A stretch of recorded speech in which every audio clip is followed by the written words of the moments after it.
PM every weekday for The Briefing, your one-stop shop for everything you need to know about what's going on in politics today. I wonder if this is a deal that might need to be like the biscuits in this factory, twice baked. Is there not an opportunity here to win out against the extremes? Tom Harwood, GBNews. What are you going to do about it? Things should have been done differently, and they certainly are being done differently. Don't miss it. The Briefing with me, Tom Harwood, 9:30 Monday to Friday on GB News. Every Friday and Sunday night from 9, it's Mark Dolan Tonight. We're on the same page again. There's something weird happening. Let Ian finish. Don't be such a cranky. That mini budget was the tip of the iceberg. And on Saturday, my show just got bigger. From 8, it's Mark Dolan's Saturday Night In. You can't govern a country if you can't speak. Stop talking. My God, we reached the end. I've never been early in my life. Only on GB News, the People's Channel.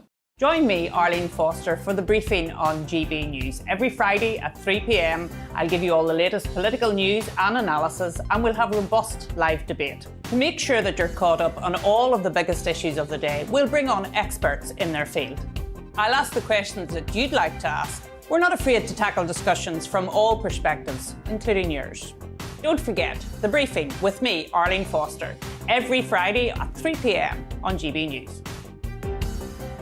We are GB News, right across the nation. You can get us on television, on radio, on digital. We're absolutely everywhere. Amazing! You see, amazing! You remind me of me in the European Parliament. But here's the most important bit. We are not part of the mainstream establishment. We think and speak just like you do. We are the People's Channel. Magnificent. That's really, really thoughtful. Come and join us on GB News, the People's News Channel.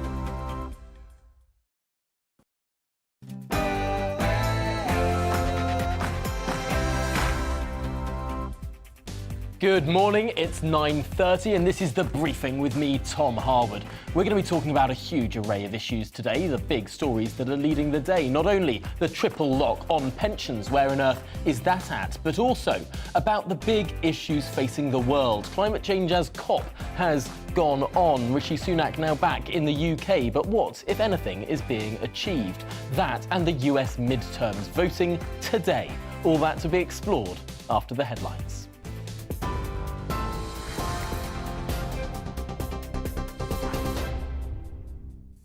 A very good morning, it's 9:31. I'm Rosie Wright, giving you up to date today on GB News. The Prime Minister's considering raising state pensions and benefits in line with inflation. Rishi Sunak and the Chancellor Jeremy Hunt are also considering imposing up to £60 billion in tax rises and spending cuts in the autumn budget next week. Mr Sunak's going to meet with his cabinet today to find departmental savings. Sir Gavin Williamson reportedly told a senior civil servant to slit your throat while he was Defence Secretary. The Guardian's reporting that Sir Gavin made the remarks in front of colleagues in a meeting and on another occasion told them to jump out of the window. Scrutiny's mounting on the Prime Minister's decision to reinstate Mr Williamson into the Cabinet after it became clear that Rishi Sunak had been aware of additional bullying allegations. Sir Gavin denies the new allegations. Boris Johnson has asked the MPs he's nominated for peerages to delay taking them so they do not trigger by-elections in their constituencies. Nadine Dorris and Alok Sharma are amongst those that the Times are reporting to have been given the honours. The Conservatives are currently behind the Labour Party in most official opinion polls. Millions of Americans will head to the polls today for the midterm elections. Currently, the Democrats control both chambers of the Congress, the House of Representatives and the Senate. If the Republicans retake either, it will limit President Joe Biden's ability to pass any laws. The midterms happen every 4 years, midway through a president's term. The Head Teachers Union has warned more than half of England's schools are planning catastrophic staff redundancies. The National Association of Head Teachers says it's due to government underfunding and rising costs. A survey of over 11,000 school leaders in England found 2/3 of head teachers will have to make teaching assistants redundant or reduce their hours. Half of respondents also say they're looking at reducing the number of teachers or teaching hours. We're on your TV, online and DAB+ radio. It's GB News. Now let's head back to The Briefing with Tom.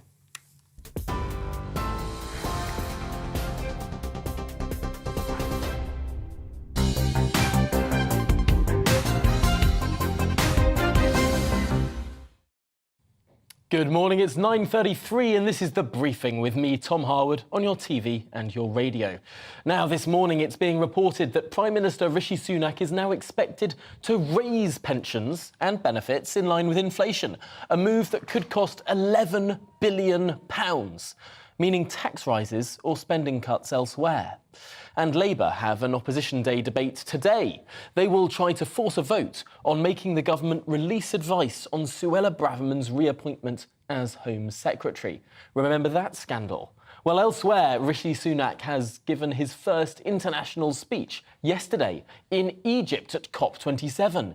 He met with a man he described as a new friend as well, Emmanuel Macron. Climate security goes hand in hand with energy security. Putin's abhorrent war in Ukraine and rising energy prices across the world are not a reason to go slow on climate change. They are a reason to act faster. Well, we'll be speaking to Professor Miles Allen, Director of Oxford Net Zero, about whether COP means anything at all. And of course, America goes to the polls today in their midterm elections. We'll be exploring it all on The Briefing. But first today, work, benefits and pensions. With the Prime Minister now expected to increase pensions in line with inflation, the on-off hokey-cokey positioning of the Tories on their triple-lock pensions guarantee has changed yet again. First, of course, Truss committed to it, then suggested it could go. Then Truss committed to it again, only for new Prime Minister Rishi Sunak to say everything was on the table once more. Now, it seems like this big spending commitment will be committed to after all. What a rollercoaster ride. Well, I'm joined now by the Shadow Work and Pensions Secretary, Jonathan Ashworth. Thank you for making the time this morning. First of all, the Labour Party seems to have committed to what was originally, of course, a Tory pledge, this triple lock on pensions, the raising it by average wages by 2.5% or inflation, whichever is the highest. It came in, of course, under George Osborne. Is it really practically affordable looking forward to the future? Yes, I think it is. I think the pension should rise in line with inflation for this next financial year, absolutely. That was a promise that Rishi Sunak made from the dispatch box just 6 months ago. He then apparently ran away from that promise, and now it may well be U-turning on it again. It is a hokey-cokey, as you accurately described it. Of course, we're also bringing a motion to the House of Commons today, and given that pensioners need certainty, I hope Conservative MPs can vote for our motion today and send a message that the House of Commons will stand up for the 13 million retirees across this country and support them through this cost of living crisis. We've got an ageing population in this country. Birth rates are low, and on demographic trends, what we're going to see is a huge number of older people being funded by a smaller number of people who are in work. How on earth is it affordable to have a smaller number of people in the in-work bit of society funding a growing number of people in the out-of-work bit of society? Well, I think it's important that the state pension maintains its value. Of course, the state pension is an alternative or a replacement for one's earnings when you can no longer earn because you're older. And many of today's workers are unlikely to have a final salary pension scheme. They're the much more generous schemes that perhaps our parents and grandparents were able to take advantage of. So they're more likely to need a good state pension when they retire as well. So I would argue that fair increases in the state pension today are good for today's pensioners, but they're also good for tomorrow's pensioners, because frankly, if it wasn't there, workers today would have to save more, would have to put aside more themselves in the defined contribution schemes. So it's actually good for today's workers as well to ensure that the state pension continues to maintain its value. Of course, many people of my generation don't really believe that there's going to be a state pension of the same value by the time that we retire. Private pensions, of course, have come to the fore partly because of that. But if we look in the round now in terms of how things can be funded, £11 billion is a huge amount of money. That's going to have to come, as we've learnt in recent weeks, either through tax rises or through spending cuts.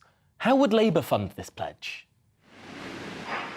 Well, first of all, Tom, I want to make sure that you do have a decent pension when you retire, which I appreciate is probably a long time off, but I'm fighting for you as well to have a decent pension when you retire. Now, look, obviously it doesn't really work like this in terms of how the Treasury fund this, but people have contributed to their state pension. My mum would say, I paid all my stamps for that pension. People have worked hard. Many people have worked hard in difficult jobs, which has left them with permanent disabilities and ill health. So people feel they've made a contribution to that pension. The second thing, though, is that this is only now a question mark because of the disastrous budget of 6 or 7 weeks ago, which led to that spike in borrowing costs, a run on pension funds, mortgage rates ricocheting around the money markets, and now the government are saying we need deep cuts as a consequence of decisions that they made only a few weeks ago. At the next general election, we'll come forward with our fully funded manifesto, because we've seen what happens when politicians are cavalier and reckless with the public finances. But I think for today that government ministers and Rishi Sunak should honour the promise that they made to pensioners actually in their manifesto, because that is the basis on which Rishi Sunak is arguing he doesn't need a general election because of that manifesto. They should honour that promise, and that's the motion that we're bringing to the House of Commons today. It's interesting, however, that if we look at the gilt yields, the cost of borrowing for the government, it is now lower than it was before that mini-budget. Indeed, in terms of mortgage rates, they're lower than in the United States, and interest rates, of course, the base rate of the Bank of England, lower as well than in the United States. Is it really true that that this country is in an issue now compared to where it was before the mini-budget? I'm not so sure that that's true, but I think people will be raising an eyebrow in terms of seeing the Labour Party saying that we should spend this £11 billion without saying where the money's coming from. Well, we're calling on the government to honour the promise that they made. It's a manifesto commitment for the Conservative Party, but it's a promise that Rishi Sunak made less than 6 months ago. And indeed, my opposite number, Mel Stride, he's now the Work and Pension Secretary, just over a month ago he was saying we should inflation-proof both universal credit and the basic state pension. So we're just holding them to their promise. And the issue about gilt yields, you're right to raise that, but of course, in the response to the Kwarteng Trust budget of 6 or 7 weeks ago, gilt yields rose, that means gilt prices were dropping, and it led to a run on pension funds, and mortgage rates did ricochet, and there are families now who will need to remortgage this year who are facing an increase in their mortgage as a consequence of decisions by the Conservative government. Point that the market has changed since the immediate response to that budget, but people are still paying, or a significant number of people are looking at increased mortgages as a result of the decisions made by Conservative ministers at the time. Now, I do want to finally touch upon a big issue that was raised at the weekend, and this, of course, is whether or not the UK should be paying climate reparations to countries around the world, countries which may indeed have their own space programmes or nuclear weapons. Now, your Shadow Cabinet colleague, Ed Miliband, suggested that the United Kingdom should be paying perhaps billions of pounds in climate reparations to other countries. Is that really the position of the Labour Party?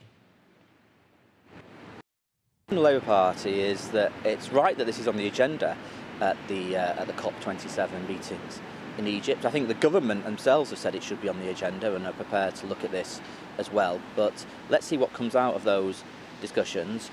Look, this country does have a proud history of funding development aid and playing its role on the world stage on that front. But let's see what comes out of the discussions. And we are not saying that billions of pounds should go here or there, but we think it's right that it's discussed at the COP27 event. Well, Jonathan Ashworth, thank you so much for joining me on the briefing this morning. Really interesting stuff there. And of course, we were touching briefly upon COP there. COP27 is, of course, underway, as Rishi Sunak said in his first speech on the international stage at that climate conference in Egypt. He was talking about the United Kingdom's contribution to the solutions to climate change. But how realistic is it all? Let's speak now to Professor Miles Allen, Director of Oxford Net Zero. Thank you so much for joining me this morning. First of all, a lot of people will be looking at COP27 with a bit of a raised eyebrow, thinking, what on earth is being discussed here? There have been 27 of these summits now, and to many people, there hasn't been much progress at all. What's going on? Well, I think you're quite right that the approach we're taking to trying to stop climate change clearly isn't working. And if there's one sort of headline to take away from this conversation, it's there's probably only one institution left in the world that has the capacity, the engineering capability, the access to capital to keep 1.5 degrees alive, and that's the fossil fuel industry. And very interestingly, that sort of approach just isn't on the agenda of COP at all. So I worry that, yes, it's a giant talking fest, but the right players aren't there.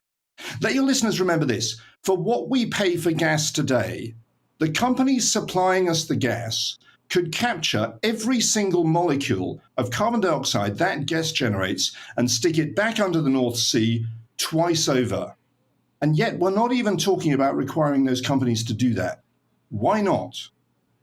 It is interesting. I spent 2 weeks at COP26 in Glasgow last year and spoke to a lot of the people who were actually protesting the event. Now, these were climate protesters, the accolades of Greta Thunberg and the like, who were saying that carbon capture, what you're describing there, is a red herring. It shouldn't be pursued because it's giving a green light to the big, bad fossil fuel players. Is there a risk that some of this climate change activism is actually counterproductive? Well, my feeling is, particularly talking to young people, because the analogy resonates with them, fossil abstinence isn't working. Emissions are higher than ever. Just telling people to just say no to fossil fuels is clearly not working for the world. We could just say no to fossil fuels. We could stop using them. And that's what the activists are demanding, but it's not happening. And it's abundantly clear we are going to generate more carbon dioxide than we can afford to dump in the atmosphere and still meet our climate goals. So we need to work out how to dispose of it. And we can dispose of it. The industry knows perfectly well how to do this, but they're not given any incentive to do so. By the way, I'm not blaming the industry for this because, in a sense, they're private companies. They do what they're required to do and maximize profits for their shareholders. If they were required to get rid of the carbon dioxide associated with the products they sell, they would just get on with it. And that, I believe, is the only course left open to us to keep 1.5 degrees alive.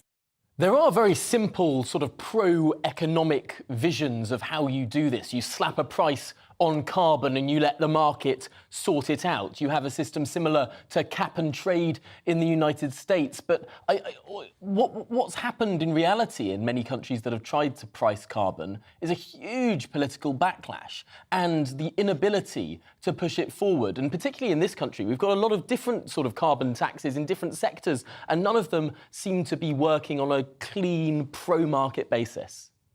Okay, so if I might disagree with you there, I actually don't think the solution is a carbon price. Carbon pricing helps to, I don't think the solution is a carbon price. I think carbon price is a help to get emissions down, but it's not going to get emissions to net zero. The reason for that is we cannot politically, feasibly, or even morally put carbon prices so high that we effectively ban the use of fossil fuels altogether.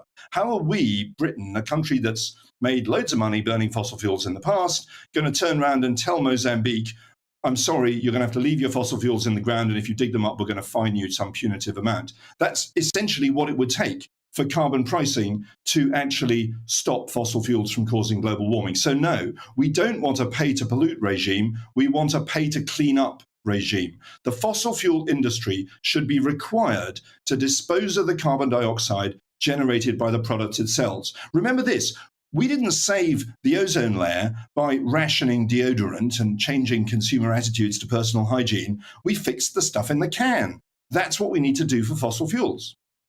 That is a remarkably positive approach, and I'm really delighted that you've made the time to make it here on this programme this morning. Let's hope that some people somewhere are listening, because it does seem that there are potential solutions there that aren't crippling of the economy and that don't have to make us change the way that we live our lives.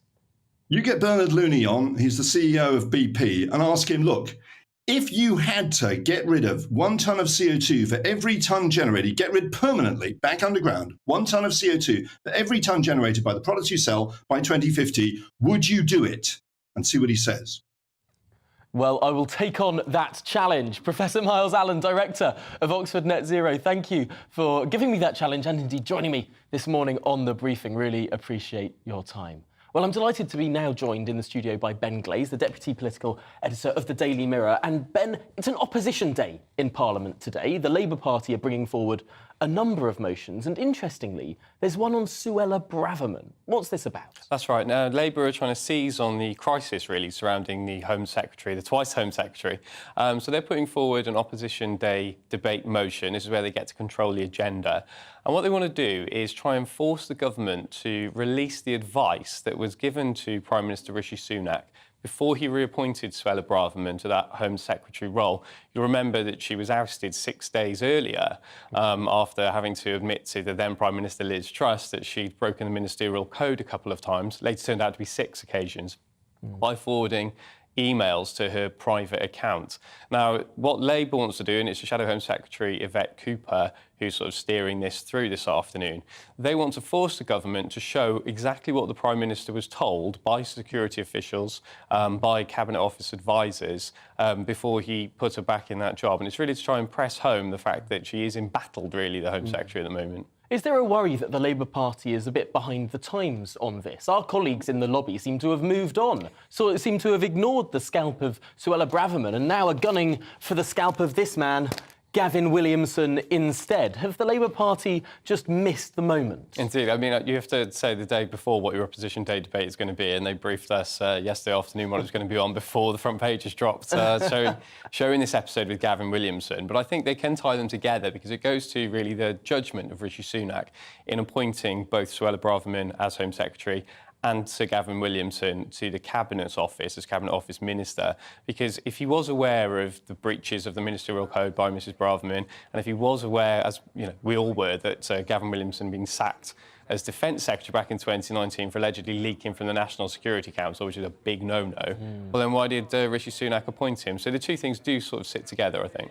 Do you think that these sort of scandals are percolating with the British public at a time when people are still worrying about heating costs, when the cost of living is at the forefront, when being able to afford Christmas presents this year for many families is at the forefront of minds? Is really whether a cabinet minister was rude or not at the top of the agenda? I think you're right that it's not resonating that much with the public at the moment because everything is overshadowed by the cost of living crisis. And at the moment, people are perhaps prepared to give Rishi Sunak the benefit of the doubt. Now, I think that might change come November 17th at the autumn statement, where the Chancellor, Jeremy Hunt, will make a series of spending cuts and tax rises that really will push home to British families. And that will be forefront in their minds rather than whether Gavin Williamson was rude to a particular civil servant or sent a pretty fiery text message to the then Chief Whip. No, interesting stuff. Well, we'll be keeping an eye on that Labour Party Opposition Day motion. Those Labour Party Opposition Day motions, I should say, as they're discussing them in the House of Commons later today. But moving on, people in the US head to the polls later today to vote in those midterm elections, with control of both houses of Congress, of course, on the ballot. Democrats fear major losses, with the economy and the state of inflation damaging Joe Biden's approval ratings. And of course, there have only been 2 midterm elections since the Second World War, where the party that holds the White House hasn't lost seats in Congress. Well, joining me now is Sarah Elliott from Republicans Overseas, and I suppose you must be fairly bullish today. It's expected that the Republicans will take the House and maybe even the Senate too. Yes, we are expecting a red wave, maybe even a red tsunami. I'm being very positive today in my red, but it is midterms are referendums on the president, the sitting president, and this is a referendum on President Biden. And he has a very poor record with the American people right now in relation to the economy, crime, and immigration. And what's really interesting is that the voting blocs that went from Trump to Biden in 2020 are now going back to the GOP. So watch the suburban, white, college-educated woman who you would think pro-choice is a big issue for them. Right now, it's the kitchen table issues, it's money, it's filling up your tank of gas, as we call it back home. And just to give you an idea on that, the average cost of filling a tank or a gallon of gas for a car was $2.39 before Biden got elected, when Biden got elected. Now it's $3.80 a gallon to fill up your tank, and most of those cars require at least 16 gallons. So that is making a big impact. Another interesting figure, the cost of nappies. How much do they cost? Well, they've gone up 180% under Joe Biden. So if you think these women are going to vote on the abortion issue, you're very wrong. They're voting on money. It's interesting, though, that you mentioned this as being a referendum on Joe Biden rather than any sort of positive figure in the Republican Party. There's some suggestion that there may well be a drag on the Republican ticket by the big looming figure of Donald Trump. Particularly interesting to note Elon Musk saying just yesterday that people should vote Republican because it will divide government, because no one party will be in charge. What do you say to that? Well, Americans do like divided government, and we're an incredibly vast, culturally different country, and we like to see bipartisanship. We haven't seen bipartisanship really in 30 years. It's a very divisive time, and we want to see that flexibility, but I think what's happening is that the Democrats are so myopic, and they're so focused on either just the Black community or the woke educated elites in the cities, much like what's happening here in the UK, is that they're leaving out the vast majority of Americans who are working class or just the middle America that's trying to get by. And it looks like it's paving the way for one-party rule, and that one-party rule is Republican. And I think that the Republicans will win the popular vote across the country this election, maybe by 5%, if not 7%. It's a bold prediction. We'll be watching it very, very carefully tonight. Of course, those results will be coming in, probably be here by the morning. Sarah Elliott of Republicans Overseas, I should say, thank you very much for joining us. That's it today, indeed, that's it for the briefing this morning. Coming up next, it's Bev Turner with Bev Turner Today, a brand new show. Check it out. Morning, Alex Deakin here with your latest from the Met Office. If the weather woke you up last night, well, you weren't alone. A band of very heavy rain and strong winds moved through. Today, well, we're still left with plenty of blustery showers, but it was this weather front that brought all that really wild weather in places through the night. Now heading out into the North Sea, but low pressure is still nearby and swinging around it. There are further bands of showers moving in. Some sunshine today, though, so overall a bit brighter than it was yesterday. So every now and then a bit of sun will poke through, but you'll never be too far away from the showers either. All areas susceptible to showers today, but particularly heavy across parts of Wales, northwest England and southern Scotland. The showers will tend to move because of the strength of the wind. That breeze making it feel perhaps a little cooler than these temperatures would suggest. Generally a couple of degrees above average, and in the south we might get up to 16 Celsius in the sunny spells. More showers to come this evening, so still a lot of spray and surface water on the roads as those showers continue to drift in on a fairly brisk wind. There'll be some clear spells developing, particularly over central and eastern areas as we go through the night. Temperatures will drop down into single figures, but nothing too chilly, certainly for the time of year. Again, a pretty mild start to Wednesday. Wednesday, again, a mixture of sunshine and showers, but during tomorrow, a subtle shift in the wind direction means there'll probably be more showers across western areas, not so many further east, so much of eastern England may have a dry day. Probably a drier day too for southern Scotland and parts of Northern Ireland. Plenty of showers in the far northwest. Still staying fairly blustery, but again, it will be quite mild. 11 across the north, 15, maybe 16 further south. The outlook is for things to turn a little bit drier. There will still be wet weather across the north and the west later this week, but for many it turns drier as we go through Thursday and into the weekend, and it still won't feel like November.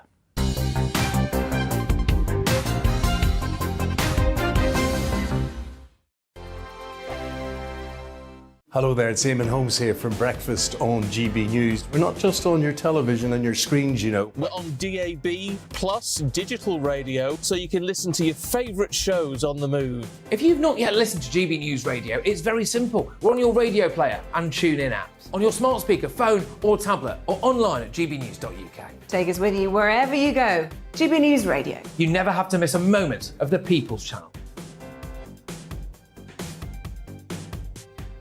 Hello, I'm Simon Evans. Join me on GB News for Headliners at 11 p.m, where I'll be joined by two of the country's top comedians as we take a look at tomorrow's newspapers tonight.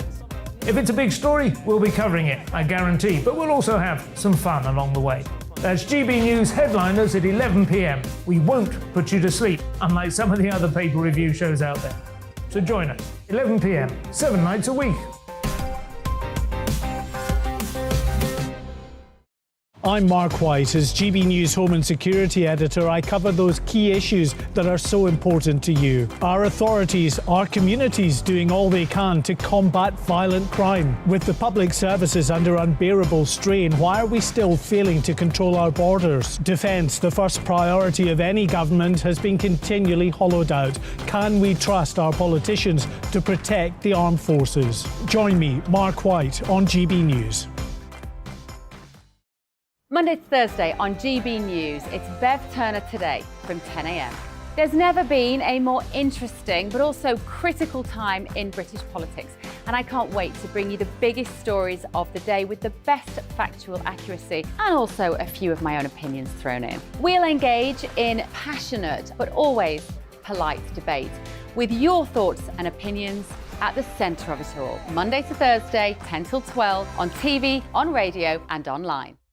Every morning from 6 o'clock, we'll wake you up with GB News Breakfast with all the stories you didn't know from the night before. So whether it's serious news, entertainment, or your own views from all over our great nation, we're here to kick off your day with a smile. The national media should be reflecting and reporting what's happening here. You will notice the northwestern accents. Whether you're with us on TV, radio, or online, every morning, it's breakfast from 6 a.m. Hope you can join us. Monday to Thursday nights on GB News. At 6, it's Deems & Co. 7 o'clock, Farage. At 8, join Mark